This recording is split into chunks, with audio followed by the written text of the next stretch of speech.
Hello दोस्तों, welcome to main point study. So आज हम करने वाले हैं चैप्टर नंबर 1 क्लास 11 का बिजनेस स्टडी का, जिसका नाम है the nature and the purpose of business. और हम करने वाले हैं जी इसका पार्ट सेकंड। फर्स्ट पार्ट मैं पहले अपलोड कर चुका हूं, लिंक आपको नीचे डिस्क्रिप्शन में मिल जाएगा, पहले वो देखना, तभी आपको चैप्टर अच्छे से क्लियर होगा। क्यों? क्योंकि हम एक बिल्कुल सीक्वेंस में कर रहे हैं। ओके, और अगर देख भी है तो एक बार दोबारा जाकर देख कर आ जाओ, चीज़ें अच्छे से रिकैप हो जाएगी। ओके तो चलो जी, सबसे पहले तो मैंने पार्ट 1 में आपसे कुछ क्वेश्चन पूछे थे, है ना, तो उसका पहले मैं आंसर कर देता हूँ। तो याद होगा आपको, मैंने आपसे पूछा था कि जो चीज़ें हैं वो इकोनॉमिक एक्टिविटी है, नॉन इकोनॉमिक एक्टिविटी। पहला मैंने क्वेश्चन ये पूछा था कि जो फार्मर है वो खुद के लिए उगा रहा है, तो वो इकोनॉमिक एक्टिविटी है, नॉन इकोनॉमिक एक्टिविटी। तो वो एक नॉन इकोनॉमिक एक्टिविटी है, क्योंकि वो जो भी उगा रहा है वो खुद के लिए उगा रहा है, टैक्स तो नहीं दे रहा ना। जब भी आपको कंफ्यूजन हो ना, तो ये देखो कि उसमें से टैक्स जा रहा है या नहीं जा रहा। अगर टैक्स नहीं जा रहा तो वो क्या है, वो एक नॉन इकोनॉमिक एक्टिविटी है। जो बंदा उगा रहा है और खुद ही खा रहा है, तो वो क्या टैक्स दे रहा है? नहीं दे रहा ना, तो वो क्या है कि एक नॉन इकोनॉमिक एक्टिविटी है। फिर मैंने बोला था कि फैक्ट्री वाला बैग वगैरह बना रहा है, ठीक है, बेचने के लिए, तो वो क्या इकोनॉमिक या नॉन इकोनॉमिक एक्टिविटी? तो वो एक इकोनॉमिक एक्टिविटी है, सिंपल है, पैसे के लिए कर रहा है वो, है ना। और तीसरा मैंने आपसे पूछा था कि एक बंदा है, ठीक है, तो वो रेड लाइट पे, ठीक है, ट्रैफिक वगैरह लाइट पे बैगिंग वगैरह करते हैं, तो वो क्या है, इकोनॉमिक या नॉन इकोनॉमिक एक्टिविटी? तो वो एक नॉन इकोनॉमिक एक्टिविटी है। क्यों? क्योंकि वो उनका टैक्स नहीं दे रहे। और दूसरी बात है, अपनी नीड्स को पूरा करने के लिए कर रहे हैं, बेसिकली सोशल नीड, कोई रोटी कपड़े को पूरा करने के लिए कर रहे हैं। ओके जी, तो चलो अब एक क्वेश्चन और है आपसे, क्या आप मेरे को ये बताओ कि जो बिजनेस है, बिजनेस, ठीक है, दोबारा बोलता हूँ, बिजनेस जो है वो इकोनॉमिक एक्टिविटी है, non economic activity? Comment box से आप मेरे को बताना, ठीक है जी। चलो तो अब आते हैं जी हमारे टॉपिक पे। तो आपका जो टॉपिक है next, that is classification of business activity. जब भी आपसे पूछा जाएगा ना कि बिजनेस एक्टिविटी कितने टाइप की होती है, कितने काइंड की होती है, तो आपको बताना है कि बिजनेस एक्टिविटी 2 टाइप की होती है। एक तो होता है इंडस्ट्री, बताऊंगा मैं क्या होता है, और दूसरा होता है जी कॉमर्स। दोनों का मतलब बताता हूं मैं क्या होता है। सबसे पहले तो हम आते हैं जी इंडस्ट्री पे। इंडस्ट्री का मतलब क्या होता है, बहुत ध्यान से सुनना, ठीक है, कॉम्पिटेंसी वाला एक पोर्शन अलग से ऐड हुआ है, तो इसलिए कॉन्सेप्ट क्लियर करना बहुत ज़्यादा इंपॉर्टेंट है। शायद मैं थोड़ा सा टाइम ज़्यादा ले लूँ समझाने में, बट अच्छे से क्लियर कर दूंगा मैं आपको, ठीक है। देखो, जहां पर ये जो इंडस्ट्री है वो एक ऐसी इकोनॉमिक एक्टिविटी है जिसमें जहां पर क्या हो, किसी भी चीज़ का प्रोडक्शन हो रहा हो, रॉ मटेरियल को फिनिश गुड्स में कन्वर्ट किया जा रहा हो, किसी भी गुड्स की प्रोसेसिंग हो रही हो, या प्रोडक्शन हो रहा हो किसी गुड्स का। 2 बार बोल दिया, कोई दिक्कत नहीं है। तो क्या होता है इंडस्ट्री, जहां पर किसी भी चीज़ का प्रोडक्शन हो रहा हो, किसी भी गुड्स का प्रोसेसिंग हो रहा हो, और साथ ही में रॉ मटेरियल को फिनिश गुड्स में कन्वर्ट किया जा रहा हो, उसे हम क्या बोलते हैं? उसे हम बोलते हैं जी इंडस्ट्री।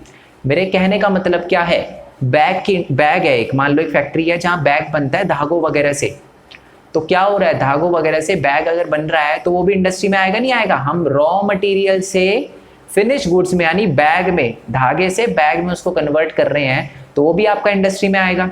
यस और नो, क्लियर हुआ नहीं हुआ? आई होप ये आपको बहुत अच्छे से क्लियर हो गया है। ओके जी, चलो एक और एग्जांपल दे देता हूँ कि मान लो आप क्या कर रहे हो कि गन्ने से चीनी बना रहे हो।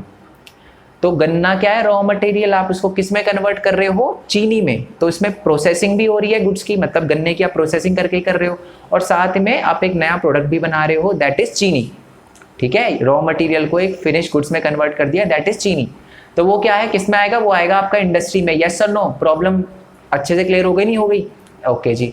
अब आते हैं जी कॉमर्स क्या होता है। अब वैसे इंडस्ट्री के और भी पार्ट हैं, ठीक है, जैसे कि मैंने आपसे बोला कि किसी चीज़ को, मान लो अगर आप खेती वगैरह करते हो, तो वही बना रहे हो, एक तरह से किसी चीज़ का प्रोडक्शन कर रहे हो, तो खेती वाला किस इंडस्ट्री में आएगा? तो इंडस्ट्री भी टाइप की होती है, बताऊंगा कौन कौन सी। और जो बैग वाला एग्जांपल दिया था, धागे से बैग बनाया जा रहा है, वो भी अलग इंडस्ट्री में आता है। तो इंडस्ट्री भी अलग अलग टाइप की होती है, उसके बारे में बात करेंगे, बट पहले कॉमर्स के बारे में बात कर लेते हैं, ठीक है। कॉमर्स में वो सारी की सारी एक्टिविटी आती है जो कि हेल्प करती है सेल और परचेज ऑफ गुड्स में। मतलब समझे मेरे कहने का मतलब? देखो, पहले इसकी डेफिनेशन रीड कर देता हूं। Commerce is a wide term consisting of all those activity which are necessary for sale, transfer और the exchange of goods and services. ध्यान से सुनना, मेरे को अपना जो मान लो सामान है वो दूसरी जगह बेचना है, ठीक है, दूसरी जगह उसको सेल करना है। अब मेरे को उसको दूसरी जगह ले जाने के लिए किस चीज की जरूरत है? ट्रांसपोर्ट की जरूरत है ना। तो ट्रांसपोर्ट किस में आएगा? कॉमर्स में आएगा। क्यों?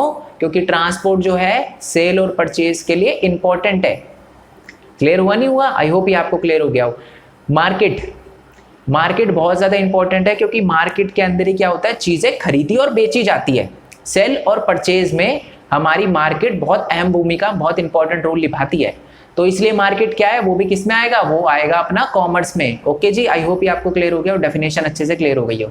चलो, अब इंडस्ट्री कितने टाइप की होती है, वैसे तो मैं आपको बता दूं, मैंने पूरा का पूरा अलग से चार्ट बना रखा है, इसका फ्लो चार्ट बना रखा है, ठीक है, तो आपको आसानी होगी। जैसे बिजनेस एक्टिविटी दो टाइप की होती है, इंडस्ट्री और हमारी कॉमर्स। मतलब समझ चुके हैं, इंडस्ट्री में किसी भी चीज़ का प्रोडक्शन वगैरह रॉ मटेरियल से फिनिश गुड्स में कन्वर्ट होता है, और वो सारी की सारी एक्टिविटी जो कि सेल और परचेज में बहुत ज़्यादा इंपॉर्टेंट होती है, उसी को कहते हैं हम कॉमर्स। ये भी हमें समझ आ गया। अब जो इंडस्ट्री होती है वो तीन टाइप की होती है, बेसिकली आपने पढ़ा भी होगा 10th क्लास में, प्राइमरी इंडस्ट्री, सेकेंडरी इंडस्ट्री और टर्शरी इंडस्ट्री, ठीक है। चलो जी, तो पहले तो प्राइमरी इंडस्ट्री की बात कर लेते हैं। बड़ा सिंपल है। प्राइमरी इंडस्ट्री क्या होता है कि प्राइमरी इंडस्ट्री में वो सारी की सारी एक्टिविटी आती है जहां पर हम क्या करें, जमीन से कोई गुड्स को एक्सट्रैक्ट करें, या कोई भी किसी भी मिनरल्स वगैरह को एक्सट्रैक्ट करें, या उसका प्रोडक्शन करें नेचुरल रिसोर्सेज से। जब हम जमीन से कोई नेचुरल रिसोर्स निकाल रहे हैं तो वो क्या एक्सट्रैक्शन हो गया। साथ में मान लो कोई चीज को उगाते भी है, मान लो आपने गन्ना उगाया, तो उगा रहे हो ना, प्रोडक्शन कर रहे हो नेचुरल रिसोर्स से। लैंड क्या एक नेचुरल रिसोर्स है, तो उससे उस पर क्या कर रहे हो आप, गन्ना उगा रहे हो, तो वो भी किस में आता है, प्राइमरी एक्टिविटी में। और भी चीजें आती है प्राइमरी एक्टिविटी में, यानी रिप्रोडक्शन करना और डेवलपमेंट करना लिविंग ऑर्गेनिज्म का। जब आप जानवर वगैरह पालते हो ना, तो वो भी जानवर वगैरह और प्लांट वगैरह की ब्रीडिंग वगैरह करते हो, तो वो भी किस में आता है, प्राइमरी एक्टिविटी में, ठीक है। मेरा गार्डन है, मैं वहां पर पेड़ वगैरह या पौधे वगैरह उगाता हूँ, तो वो किस में आएगा, वो आएगा जी प्राइमरी एक्टिविटी में, ठीक है। मैं जमीन से मिनरल्स वगैरह निकाल रहा हूँ, वो किस में आएगा जी, वो आएगा प्राइमरी एक्टिविटी में। मैं खेती कर रहा हूँ, वो किस में आएगा जी, प्राइमरी एक्टिविटी में। आई होप आपको क्लियर हो गया। मैं गाय पाल रहा हूँ ताकि उसका दूध यूज कर सकूँ, दूध निकाल सकूँ उससे, तो वो क्या है, वो भी एक प्राइमरी एक्टिविटी है। ओके जी। अब प्राइमरी एक्टिविटी भी दो टाइप की होती है, ठीक है। देखो, पहली है हमारी एक्सट्रैक्टिव इंडस्ट्री और दूसरा है जेनेटिक इंडस्ट्री। देखो नाम से आपको पता चल रहा है एक्सट्रैक्टिव इंडस्ट्री, जिस भी इंडस्ट्री में जमीन के अंदर से कोई चीज निकाली जा रही हो या नेचुरल रिसोर्सेज का यूज किया जा रहा हो डायरेक्टली, उसको कहते हैं हम जी एक्सट्रैक्टिव इंडस्ट्री। यस और नो, क्लियर हुआ नहीं हुआ। It include all those industry which are engaged in raising product from the natural resources, ठीक है। यहाँ रिसोर्स आएगा, आर लिख लेना, ठीक है। तो जहां पर भी नेचुरल रिसोर्सेज से किसी चीज का प्रोडक्शन किया जा रहा हो, प्रोडक्ट बनाया जा रहा हो, ठीक है, या उसको एक्सट्रैक्ट किया जा रहा हो, उसी को हम एक्सट्रैक्टिव इंडस्ट्री, देखो नाम से पता चल रहा है एक्सट्रैक्टिव इंडस्ट्री यानी एक्सट्रैक्ट किया जा रहा होगा, ठीक है। मेरे कहने का मतलब समझे। मान लो जमीन, इसका एग्जांपल है, मान लो जमीन से आप मिनरल निकालते हो, जमीन से कोई चीज निकालते हो, मिनरल्स वगैरह निकालते हो, ठीक है, माइनिंग वगैरह करके, तो वो किस में आएगा, वो आएगा जी आपका प्राइमरी इंडस्ट्री में। और प्राइमरी इंडस्ट्री के अंदर भी किस में आएगा, वो आएगा एक्सट्रैक्टिव इंडस्ट्री में, ठीक है। और जैसे लुम्बरिंग का मतलब होता है पेड़ वगैरह काटना, तो पेड़ वगैरह काट रहे हो, पेड़ क्या है, नेचुरल रिसोर्स है, उसको काट के उसको यूज कर रहे हो, नेचुरल रिसोर्स को यूज कर रहे हो, है ना, तो वो किस में आएगा, वो भी आपका प्राइमरी एक्टिविटी में। और प्राइमरी एक्टिविटी के अंदर भी किस में, एक्सट्रैक्टिव प्राइमरी इंडस्ट्री में, ठीक है। और आपका फार्मिंग तो पता ही, आपका खेती वगैरह करना, वो किस में आता है, वो भी आपका किस में आता है, प्राइमरी एक्टिविटी में आता है। ओके जी। जेनेटिक इंडस्ट्री क्या होता है, ये बड़ा सिंपल है। जहां पर भी ये वो इंडस्ट्री होती है जो प्लांट वगैरह और एनिमल वगैरह को ब्रीड वगैरह करती है, ठीक है, उसी को कहते हैं जेनेटिक इंडस्ट्री। मैंने आपको बोला था कि गाय वगैरह को पालना प्राइमरी हमारी इंडस्ट्री में आता है, ठीक है। बट प्राइमरी इंडस्ट्री में क्या वो एक्सट्रैक्टिव में आता है, नहीं, ठीक है, एक्सट्रैक्टिव में नहीं आता वो, ठीक है, क्योंकि वो जिंदा है। पेड़ पौधे हैं और जानवर वगैरह जिंदा है, तो जो जिंदा चीजों का नेचुरल रिसोर्स का हम यूज करते हैं, तो वो जेनेटिक इंडस्ट्री में आता है, ठीक है। आप गाय को पाल रहे हो ताकि उसका दूध यूज कर सको, तो वो किस में आएगा, जेनेटिक इंडस्ट्री में, ठीक है। It include all those industry which are engaged in breeding plant and animal. Plant और एनिमल को जिस भी इंडस्ट्री में ब्रीड किया जाता है, ठीक है, उनके यूज के लिए और उनका फर्दर रिप्रोडक्शन भी करवाया जाता है, तो उसको हम कहते हैं जेनेटिक इंडस्ट्री, ठीक है जी। आई होप आपको क्लियर हो गया हो। इसका एग्जांपल है rearing of cattle for milk, मतलब जो हमारे दूध देने वाले जानवर होते हैं उनको पालना दूध के लिए, ठीक है, तो वो हमारा जेनेटिक इंडस्ट्री में आएगा। आई होप ये आपको बहुत अच्छे से क्लियर हो गया हो। ओके जी। अब बात करते हैं जी सेकेंडरी इंडस्ट्री की। प्राइमरी इंडस्ट्री एकदम अच्छे से क्लियर हो गया ना। सेकेंडरी इंडस्ट्री क्या होता है, देखो सेकेंडरी इंडस्ट्री में क्या होता है कि जो भी प्रोडक्ट प्राइमरी इंडस्ट्री से निकल चुका हो उसको प्रोसेस करना और उसको फिनिश गुड्स में कन्वर्ट करना, ठीक है। और वो जो फिनिश गुड्स होगा वो किसी और इंडस्ट्री के लिए भी हो सकता है और डायरेक्टली लोगों के लिए भी हो सकता है।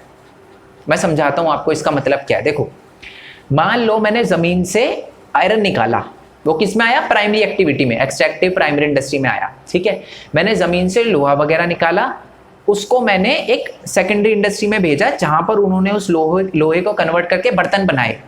अब वो बर्तन क्या कर रहे हैं? किसी इंसान के पास यानी कंज्यूमर के पास जा रहे हैं, तो वो भी सेकेंडरी इंडस्ट्री में आएगा, है ना। और वो क्या पता वो जो मतलब जो लोहा निकाला है उससे क्या बनाया जा रहा हो? इंजन बनाया जा रहा हो, तो फिर वो कार बनाने में भी यूज हो सकता है ना। तो वो दूसरी कार इंडस्ट्री में यूज होगा। तो जो सेकेंडरी इंडस्ट्री में क्या होता है, जो भी प्राइमरी इंडस्ट्री से जो भी प्रोडक्ट निकला है उसको कन्वर्ट करना यूजफुल गुड्स में, और वो यूजफुल गुड्स नॉर्मल कंज्यूमर के लिए भी हो सकता है और दूसरी इंडस्ट्री के लिए भी हो सकता है। ठीक है जी, इसके भी कुछ पार्ट होते हैं, वो मैं आपको बताऊंगा। ओके जी, तो secondary industry include all those activity which are connected with using the minerals. मतलब हम क्या करते हैं कि जो सेकेंडरी इंडस्ट्री होती है उसमें हम मिनरल्स का यूज करते हैं जो कि पहले से ही ऑलरेडी एक्सट्रैक्ट किए जा चुके हैं प्राइमरी स्टेज से, यानी प्राइमरी इंडस्ट्री में पहले से निकाले जा चुके हैं, उसका यूज करते हैं सेकेंडरी इंडस्ट्री में। ठीक है, और इस इंडस्ट्री में क्या होता है? प्रोसेस वगैरह किया जाता है उस मटेरियल को, ठीक है, और उसको एक फाइनल गुड्स में कन्वर्ट किया जाता है जो कि कंजम्पशन के लिए, लोगों के लिए भी डायरेक्टली यूज होता हो और वो दूसरी इंडस्ट्री के लिए भी यूज हो सकता है। जैसे मैंने बताया कि लोहा जो है वो जमीन से एक्सट्रैक्ट हो रहा है, तो उसका बर्तन भी बनाया जा सकता है जो डायरेक्टली लोगों के पास बिकने चला जाए, या उससे इंजन बनाया जा सकता है जो कि कार बनाने वाली इंडस्ट्री में यूज होता हो। ठीक है जी, ओके, ये क्लियर हो गया। अब इसको मैन्युफैक्चरिंग इंडस्ट्री भी कहते हैं, पता ही है आपको मैन्युफैक्चरिंग इंडस्ट्री का मतलब क्या है। ठीक है, यही लिखा हुआ है कि it include all those industry which are engage in processing raw material to produce finish goods. यानी मैन्युफैक्चरिंग इंडस्ट्री क्या होता है? वही सेकेंडरी इंडस्ट्री को मैन्युफैक्चरिंग इंडस्ट्री कहते हैं। इसमें क्या होता है कि रॉ मटेरियल को प्रोसेस करके फिनिश गुड्स में कन्वर्ट किया जाता है, तो उसको हम क्या करते हैं? उसको कहते हैं जी हम मैन्युफैक्चरिंग इंडस्ट्री। बात सेम ही है सेकेंडरी और ये। ओके, अब मैन्युफैक्चरिंग इंडस्ट्री भी 4 टाइप की होती है। कितने टाइप की होती है? 4 टाइप की होती है। ओके, पहली होती है हमारी एनालिटिकल इंडस्ट्री। ठीक है, एनालिटिकल इंडस्ट्री में क्या होता है? जब हम डिफरेंट मतलब इस इंडस्ट्री में क्या होता है? डिफरेंट थिंग्स बनाई जाती है एक चीज से। मेरे कहने का मतलब समझे आप? जैसे कि मान लो क्रूड ऑयल है, तो एक इंडस्ट्री है जहां पर क्रूड ऑयल से केरोसिन भी बनाया जा रहा है, पेट्रोल भी बनाया जा रहा है, डीजल भी बनाया जा रहा है। यानी एक प्रोडक्ट से, एक रॉ मटेरियल से बहुत सारे प्रोडक्ट बनाए जा रहे हैं, तो उसको कहते हैं हम analytical industry. In this industry we convert one raw material into different finish goods. ठीक है, आप इसको अपने तरीके से भी लिख सकते हो, कोई दिक्कत नहीं है। देखो, जरूरी नहीं है जो लिखा बिल्कुल एग्जैक्ट लिख कर आओ, अपनी लैंग्वेज भी यूज करो, क्योंकि देखो जब आपका वो जो मैं कह रहा हूँ जो अलग से आता है कॉम्पिटेंसी बेस्ड वाला क्वेश्चन आएगा तो आपको खुद भी लिखना पड़ेगा थोड़ा सा, तो इसलिए प्रैक्टिस करो कि आप इस आंसर को कैसे लिख सकते हो। ओके जी, तो आपको एनालिटिकल इंडस्ट्री समझ आ गया। एग्जांपल में आपको दे चुका हूँ, क्रूड ऑयल से केरोसिन, पेट्रोल और डीजल बनाया जाता है, यानी एक रॉ मटेरियल से बहुत सारी चीजें बनाई जाती है, तो वो एनालिटिकल इंडस्ट्री में आता है। ओके, चलो जी, अब आता है हमारा सिंथेटिकल इंडस्ट्री। अब सिंथेटिकल इंडस्ट्री में क्या होता है? जब बहुत सारे 2 या 2 से ज्यादा रॉ मटेरियल को मिला के एक फिनिश गुड्स बनाया जाता है।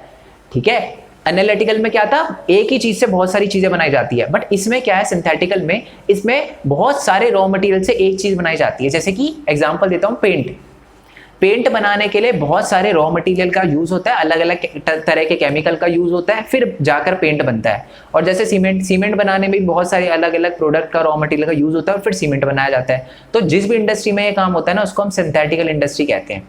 ओके जी, क्लियर हो गया आपको? इसकी डेफिनेशन में रीड कर देता हूं। इन दिस इंडस्ट्री 2 और more raw material are combined together, यानी बहुत सारे रॉ मटेरियल को कंबाइंड किया जाता है साथ में और मैन्युफैक्चर किया जाता है, उसको कन्वर्ट किया जाता है इनटू फाइनल प्रोडक्ट में। उसी को कहते हैं हम जी सिंथेटिकल इंडस्ट्री। जैसे various chemical mix together and manufacture cement, paint, cosmetics. ठीक है, तो ये सारी की सारी चीजें बनाई जाती है अलग अलग रॉ मटेरियल को यूज करके, तो उसको कहते हैं जी सिंथेटिकल इंडस्ट्री। यस और नो, क्लियर हुआ नहीं हुआ? ओके, इससे रिलेटेड क्वेश्चन भी पूछूंगा मैं अभी। ओके, चलो जी, अब आते हैं थोड़ा सा और आगे। ये है प्रोसेसिंग इंडस्ट्री। प्रोसेसिंग इंडस्ट्री में क्या होता है? जब रॉ मटेरियल को बहुत अलग अलग स्टेजेस में प्रोसेस किया जाता है। ठीक है, बेसिकली उसी एक ही रॉ मटेरियल को एक ही रॉ मटेरियल का यूज होता है, बट अलग अलग स्टेज पे उसका यूज किया जाता है और उसको फाइनल गुड्स में कन्वर्ट किया जाता है, तो उसको कहते हैं प्रोसेसिंग इंडस्ट्री। मैं समझाता हूं कैसे।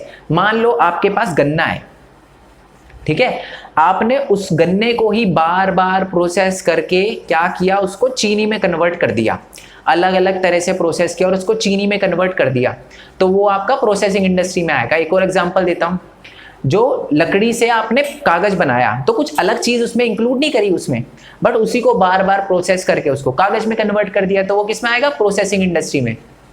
यस और नो जी, आई होप ये आपको अच्छे से क्लियर हो गया हो।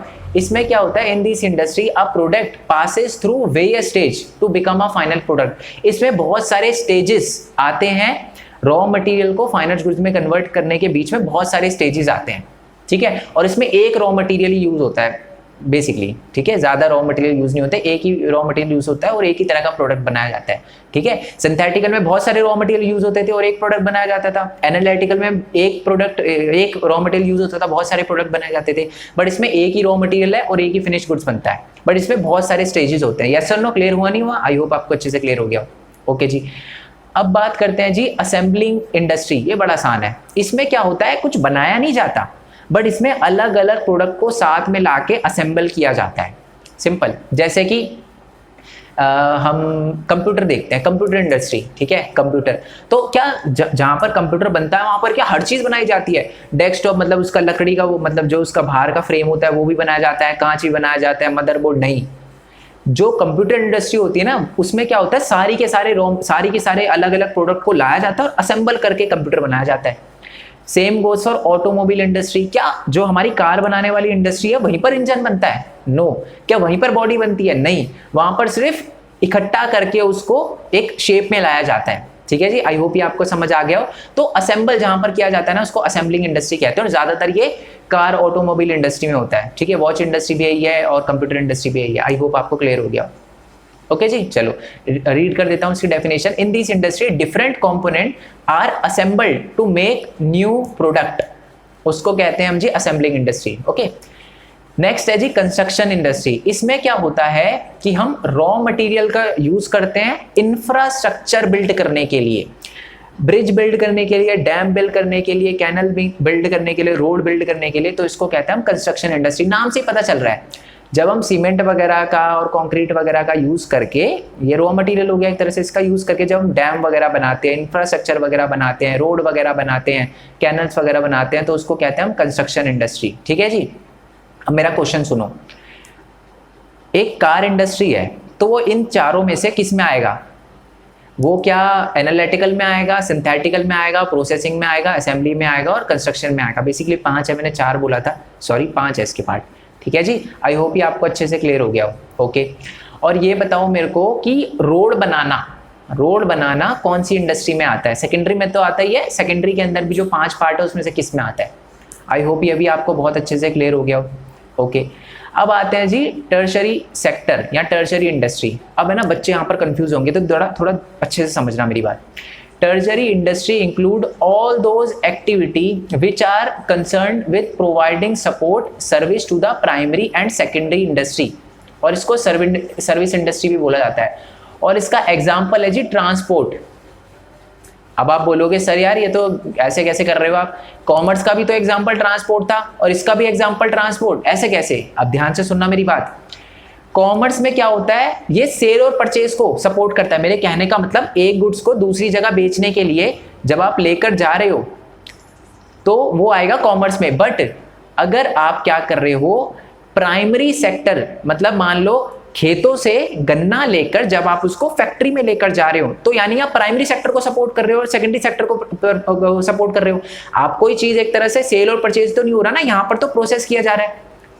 मेरी बात कहने का मतलब समझ रहे हो ना? देखो, कॉमर्स में क्या होता है, सिर्फ सेल और परचेज होता है, ठीक है। जैसे मान लो एक मार्केट है, ठीक है, एक मार्केट में उन्होंने बोला यार ये चीज उठा के वहां पर रख दे, यहाँ 1 किलोमीटर दूर ले जाके दूसरी वाली दुकान पे ले जा, तो वो क्या है, वो कॉमर्स में आएगा। तो वो वाला जो ट्रांसपोर्ट है वो कॉमर्स में आएगा। बट अगर खेतों से कोई गन्ना वगैरह लेकर फैक्ट्री में जाता है, बेसिकली बेचने के लिए तो नहीं, वो सिर्फ लेकर जा रहा है, ठीक है, एक तरह से वो सपोर्ट कर रहा है प्राइमरी और सेकेंडरी इंडस्ट्री को, ठीक है, तो उसको कहते हैं हम टर्शरी इंडस्ट्री। एक बार दोबारा से बता देता हूं, टर्शरी इंडस्ट्री में क्या होता है कि हम प्राइमरी और सेकेंडरी इंडस्ट्री को जो सपोर्ट करती है चीजें, वो टर्शरी इंडस्ट्री में आता है, ठीक है।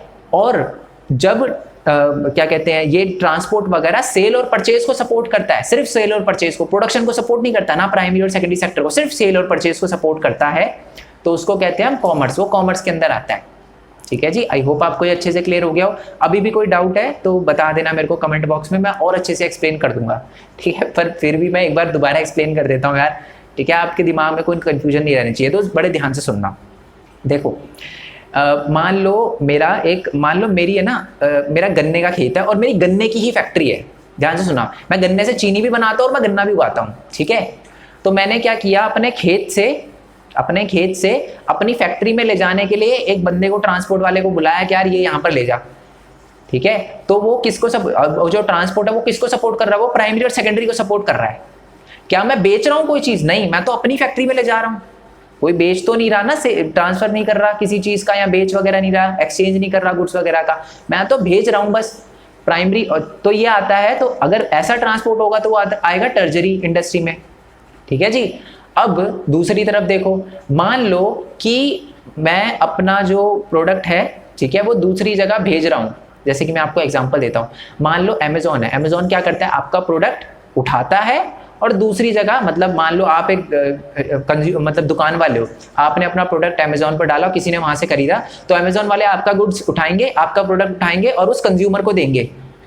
ठीक है, तो क्या जो मतलब दोनों ने क्या कोई चीज को मैन्युफैक्चर करा, या प्राइमरी या सेकेंडरी में आते हैं? नहीं। ठीक है, उसने सिर्फ सेल परचेज को सपोर्ट करा, तो इसलिए वो वाला जो अमेजोन वाला एग्जांपल है वो आएगा हमारा कॉमर्स में। आई होप अब तो बहुत अच्छे से क्लियर हो गया होगा आपको, कोई भी दिक्कत नहीं छोड़ूंगा, ये तो रहने तो आप, एक भी चीज़ की कोई मतलब प्रॉब्लम नहीं आएगी आपको। ठीक है, ओके जी। अब थोड़ा सा हम कॉमर्स की बात कर लेते हैं। कॉमर्स क्या होता है? कॉमर्स वैसे तो क्लियर हो गया था, बट फिर भी डेफिनेशन एक बार दोबारा रीड कर देता हूँ। Commerce is a wide term consisting all those activity which are necessary for sale, जो भी चीज़ें सेल, ट्रांसफर और exchange of goods and services में यूज होती हो, वो सारी की सारी एक्टिविटी कॉमर्स में आती है। ठीक है, कॉमर्स में वो सारी की सारी एक्टिविटी आती है जो कि सेल, परचेज, ट्रांसफर और एक्सचेंज ऑफ गुड्स में यूजफुल एक रोल निभाती है। ठीक है, देखो इसमें एक और लाइन लिखी हुई है कि commerce basically aim to ensure supply of goods at the right place in the right quantity and the right time. मतलब कॉमर्स किसी चीज को बनाता नहीं है। ठीक है, कॉमर्स में क्या होता है बेसिकली, ये चीज देखता है कॉमर्स, यानी मान लो कॉमर्स के अंदर कोई ट्रांसपोर्ट वगैरह है तो वो ये चीज देखेगा कि जी जो भी चीज है वो अच्छी तरीके से सप्लाई हो जाए, राइट टाइम पे सप्लाई हो जाए, राइट प्लेस पे जहां पर पहुंचाना है वहां पर सप्लाई हो जाए, ये देखते हैं कॉमर्स। ठीक है, यहाँ पर किसी चीज का प्रोडक्शन नहीं होता, ये सिर्फ एक्सचेंज वगैरह करते हैं, उसमें एक अहम रोल निभाते हैं। ठीक है, देखो ये लाइन मैंने जानबूझ के लिखी है, it is not related to the conversion of raw material या resources into the useful goods. इसमें किसी चीज को बनाया नहीं जाता, ये बस सपोर्ट करते हैं सर्विसेज को। ठीक है जी, आई होप ये आपको क्लियर हो गया। ओके, चलो जी, अब आपको एक क्वेश्चन आएगा कि the function of commerce as follow, यानी फंक्शन का क्या क्या रोल है, सॉरी हमारे कॉमर्स का क्या क्या रोल है, कॉमर्स कैसे अहम भूमिका निभाता है। देखो हिंड्रेंस, हिंड्रेंस का मतलब होता है ऑब्स्टिकल, परेशानी। तो पर्सन की परेशानी है, मान लो पर्सन की परेशानी है कि यार मैं अपनी चीज बेचूं कहां पर, तो जो हमारा कॉमर्स है कैसे हेल्प करता है, ट्रेड की जरिए हेल्प करता है, या मैं इसको थोड़ा इजी लैंग्वेज में लिख दूं तो मार्केट। ठीक है, एम में लिख दिया ना, क्लियर है।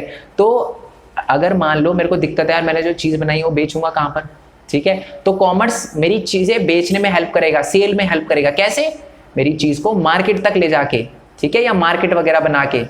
ठीक है, तो मार्केट जो है वो किस में आता है, वो कॉमर्स में आता है। ओके, तो removal of hindrance of person में एक अहम भूमिका निभाता है ट्रेड। ट्रेड करके हम रिमूवल कर सकते हैं हिंड्रेंस ऑफ पर्सन। समझ आया ना? बेसिकली देखो आपको ना क्वेश्चन आएगा फंक्शन ऑफ कॉमर्स, तो आपको क्या लिखना है, removal of hindrance of person through trade. ठीक है, या we can remove the hindrance of person through trade, first point. Second point, removal of hindrance of place through transportation. ऐसे ऐसे करके ये टोटल 7 पॉइंट बनेंगे, 6-7 पॉइंट बनेंगे आपको। ठीक है, तो हम पर्सन कि यार किसको बेचे किसको नहीं बेचे, इसके लिए क्या करता है हमारा कॉमर्स, हमें ट्रेड प्रोवाइड करता है, मार्केट प्रोवाइड करता है, जिससे हम चीजें बेच सके। चलो जी, प्लेस की प्रॉब्लम है यार, इतनी दूर कहां से लेकर जाऊं मैं अपनी चीजें बेचने के लिए, तो कॉमर्स हमें क्या प्रोवाइड करता है, ट्रांसपोर्टेशन प्रोवाइड करता है। ठीक है, हमारी चीजें एक जगह से दूसरी जगह ले जाकर सेल करने के लिए हमारा ट्रांसपोर्टेशन हमारी हेल्प करता है। ठीक है, चलो जी, टाइम की दिक्कत है।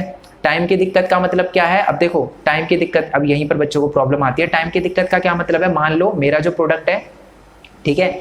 मैं रात में मतलब मेरा अमेजोन से कोई प्रोडक्ट आ रहा है ट्रांसपोर्टेशन से, ठीक है। तो अमेजोन से कोई प्रोडक्ट आ रहा है और वो रात को पहुंचा, जहां पर भी मेरा एरिया का होगा ना अमेजोन का ऑफिस, वहां पर रात को पहुंचा 1-2 बजे पहुंचा है मान लो, तो मेरे को 1-2 बजे डिलीवर करेंगे? नहीं, वो मेरे को रात को 1-2 बजे डिलीवर नहीं करेंगे। उन्होंने एक अलग से वेयर हाउस बना रखा है कि जी सही टाइम पर अगर पहुंचाना है ना हमें, तो पहले वेयर हाउस बनाना पड़ेगा, फिर वहां से भेजेंगे जहां भेजना है, बिल्कुल करेक्ट टाइम पे। अगर मान लो आपको पता है ना कि 9 से 5 कोई बंदा होता है जो बोलता है कि जी घर पे डिलीवर कर दो, अगर ऑफिस में तो 9 से 5 ऐसा टाइम होता है। तो इसीलिए टाइम की प्रॉब्लम को सॉल्व करने के लिए हमारा जो कॉमर्स है वो हमें प्रोवाइड करता है जी वेयर हाउसिंग एंड स्टोरेज, कि जी स्टोर कर लो, जब टाइम आ जाएगा ना, सुबह हो जाएगी, जब अगर उन्होंने बोला कि जी 9 बजे से पहले तो पहुंचा देना घर पे, तो टाइम की प्रॉब्लम सॉल्व हो जाती है इससे, ठीक है। और साथ ही में हिंड्रेंस ऑफ रिस्क, ठीक है, किसी बंदे को चीज़ें खरीदने और बेचने में थोड़ा सा रिस्क लग रहा है, ठीक है, तो वो क्या कर सकता है, वो इंश्योरेंस करवा सकता है, ठीक है। तो इससे एक्सचेंज वगैरह में थोड़ा बच जाएगा। मान लो वो कोई चीज़ एक जगह से दूसरी जगह ले जा रहा है, ठीक है, तो वो अपने प्रोडक्ट का इंश्योरेंस करा लेगा कि यार बीच में कुछ हो गया तो कम से कम बच तो जाऊंगा, कुछ तो पैसे मिल जाएंगे मेरे को। ओके, हिंड्रेंस ऑफ फाइनेंस, ठीक है, हिंड्रेंस ऑफ फाइनेंस यानी पैसे की प्रॉब्लम है, तो पैसे की प्रॉब्लम कॉमर्स कैसे सॉल्व करता है, यानी एक्सचेंज यानी चीज़ों को बेचने और खरीदने में मेरे को थोड़ी से पैसे की जरूरत है, तो वो कैसे हल हो सकती है, वो थ्रू बैंकिंग एंड फाइनेंस, यानी बैंक से लोन वगैरह मिल सकता है। ओके जी, नेक्स्ट है जी हिंड्रेंस ऑफ इंफॉर्मेशन, यानी मेरे प्रोडक्ट की इंफॉर्मेशन लोगों तक कैसे पहुंचाएगी ताकि वो मेरा प्रोडक्ट खरीदे। सेल और परचेज की बात ही होती है कॉमर्स में, तो खरीदे। तो उसके लिए हमारा कॉमर्स क्या प्रोवाइड करता है जी, एडवर्टीजमेंट। क्या एडवर्टीजमेंट करो, है ना, बिल बोर्ड लगाओ या सोशल मीडिया करो या जो भी करना है करो, ठीक है, यूट्यूब पे ऐड वगैरह चलवाओ, जो करना है करो, बट कैसे ना कैसे करके अपनी इंफॉर्मेशन आप पहुंचा सकते हो, ठीक है। तो ये रोल होते हैं, ये सारे के सारे काम जो हैं वो हमारा कॉमर्स करता है, ठीक है। अब इसको पॉइंट में कैसे लिखना है, अगर आपको एग्जाम में क्वेश्चन आता है कि write down the function of commerce, तो आपको लिखना है removal of hindrance of person, या commerce help us to removing या removal of hindrance of person through trade, ठीक है। सेकंड लिखना है कि commerce help us to removal of hindrance of place through transportation. Same goes for ये ऐसे सारे के सारे पॉइंट, ठीक है जी। ओके, तो कॉमर्स भी हमें ना 2 टाइप का होता है, एक तो होता है जी ट्रेड और एक होता है ऑक्सिलरी टू ट्रेड, ठीक है। देखो यहाँ पर लिखा है, एक होता है जी कॉमर्स, एक तो होता है ऑक्सिलरी या एड टू ट्रेड, और एक होता है जी हमारा ट्रेड, ठीक है। अब ट्रेड भी 2 टाइप के होते हैं, ये बेसिकली अभी नहीं बताऊंगा बट थोड़ा सा बता देता हूँ, ठीक है, ध्यान से सुनना। कॉमर्स में एक चीज़ क्या होती है, ट्रेड। मैंने क्या कहा था कि आप ट्रेड करके लोगों की प्रॉब्लम सॉल्व कर सकते हो, यानी मान लो मेरे को कोई चीज़ चाहिए, ठीक है, या मेरे को कोई चीज़ अपनी बेचनी है, मैं बिल्कुल ही एक अलग थलग इलाके में हूँ और मेरे को समझ नहीं आ रहा है कहाँ बेचनी है कहाँ बेचनी है, तो जो कॉमर्स है मेरे को ट्रेड प्रोवाइड करता है, मार्केट प्रोवाइड करता है जहाँ पर मैं अपनी चीज़ें बेच सकूँ, ठीक है। ट्रेड और मार्केट में कंफ्यूज नहीं होता, ऑलमोस्ट सेम ही चीज़ है, ठीक है। अब ट्रेड भी जो होते हैं, व्यापार भी जो होता है, वो 2 टाइप का होता है। एक तो होता है इंटरनल ट्रेड, इसको होम ट्रेड भी बोलते हैं। मैं वैसे तो अलग जब नेक्स्ट पार्ट बनाऊंगा ना तो बहुत अच्छे से एक्सप्लेन करूंगा इसको रिटर्न में, बट मैं भी थोड़ा बता देता हूँ।